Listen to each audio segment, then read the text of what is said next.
we're going to install this SSD into this Asus TUF motherboard.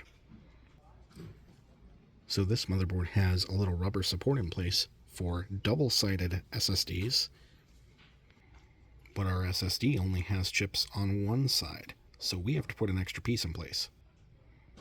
Here's the extra rubber piece, and we are just going to put it in place just like this. Now the SSD will be properly supported when we install it. We slide it into the slot and push it down. This SSD will get secured in place by a small clip. Some SSDs and some motherboards get supported by a screw. You'll notice underneath that rubber support is contacting the bottom side of the SSD, and it's the correct height. And now for the heatsink, we have to peel off this blue plastic film, and then it gets mounted down on top of the SSD for cooling purposes.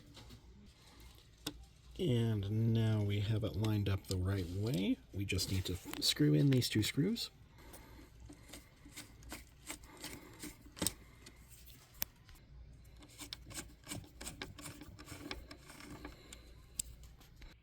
And with that done, our SSD is installed, and the heatsink is making great contact.